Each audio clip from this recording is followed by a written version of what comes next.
En el Día Mundial de la Salud Mental nos vamos a centrar en si el consumo de esteroides anabolizantes androgénicos en la práctica deportiva puede afectar a este parámetro. Ya sabéis que estos días se habla mucho por ser el Día Mundial de la Salud Mental y que es genial que podamos hablar de ello. Mirad, y así unimos dos de las cosas que hemos estado trabajando o comentando en los últimos tiempos, que es el consumo de sustancias esteroides anabolizantes, en este caso, ¿vale? Y cómo afectan o qué tipo de efectos secundarios pueden tener a la salud, ¿vale? Pues mirad, qué trabajito os traemos más interesante. Básicamente cogemos a tres tipos de grupos, todos 18-50 años, todos entrenando, pero unos pues que consumen esteroides habitualmente, otros que han dejado de consumir aproximadamente de media hace unos 2,5 años y finalmente tenemos un grupo de control, ¿vale? Lo que se le hacen son una serie de analíticas, una serie de test y vemos qué diferencias hay entre ellos. Aquí tenemos pues bueno, la descripción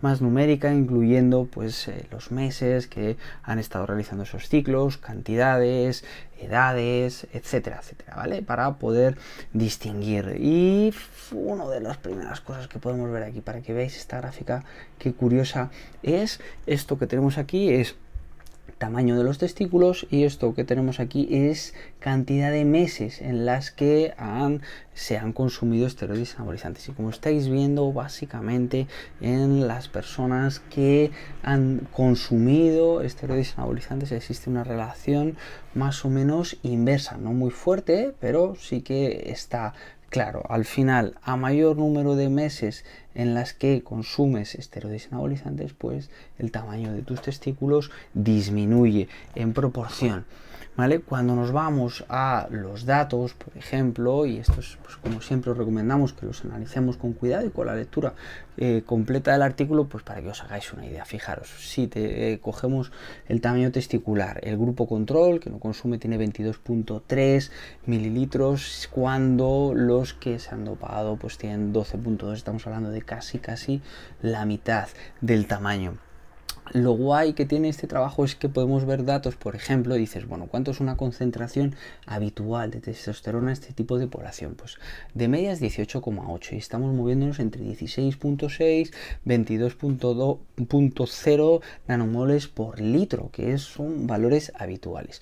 Cuando nos vamos a gente que ha consumido anteriormente, vemos que tenemos una media de 14,4, que ya en pues lo habitual ya eso es un estadio bajo. Y luego vamos a ver además que en muchos de estos casos, fijaros, el 27,2% de esos consumidores presenta un umbral por debajo de 12,1, es decir, uno de cada cuatro, aunque haya pasado esos 2 años, no recupera lo que se considera mínimo en la normalidad, ¿vale?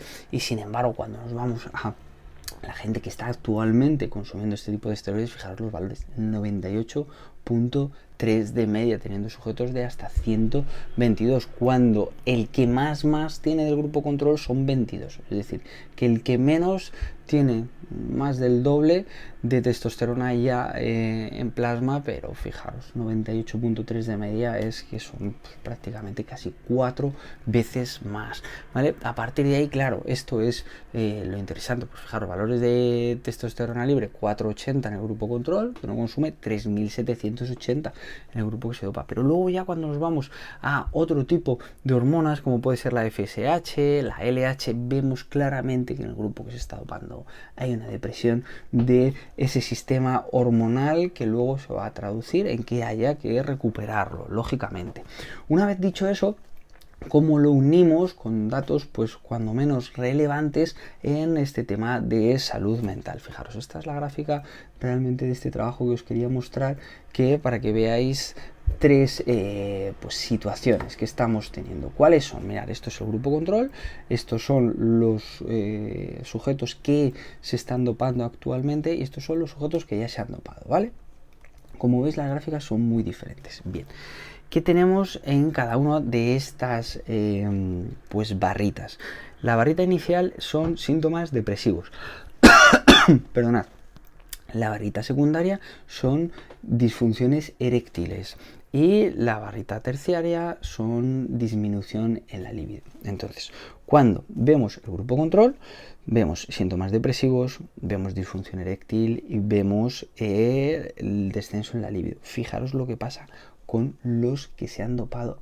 El incremento de porcentaje en disfunción eréctil, síntomas depresivos, disfunción eréctil, descenso de la libido. Estamos hablando que en estos sujetos tenemos más de un 24% de síntomas depresivos, más de un 27% de disfunción eréctil, más de un 40% de descenso en la libido.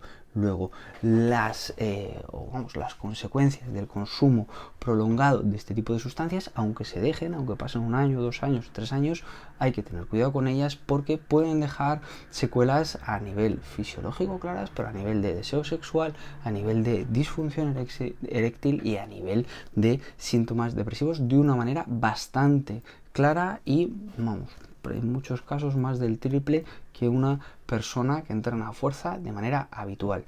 Vamos a seguir progresando en este tipo de conocimientos, compartiendo entre todos y no estamos juzgando a nadie. Repetimos, informamos para construir entre todos una salud que incluso en algún momento pueda acceder a estas sustancias que ya se hace a nivel médico o a nivel de determinado tipo de tratamientos, pero siempre pues con ese debido control, esa debida información a las personas y sobre todo si por ejemplo pues ya tenemos una persona que presenta este tipo de deficiencias o este tipo de tendencia tras la depresión, yo particularmente no recomendaría el meterse a este tipo de prácticas porque pueden dejar secuelas durante mucho tiempo. Venga, vamos a por ese inicio de la semana y a tener un buen octubre.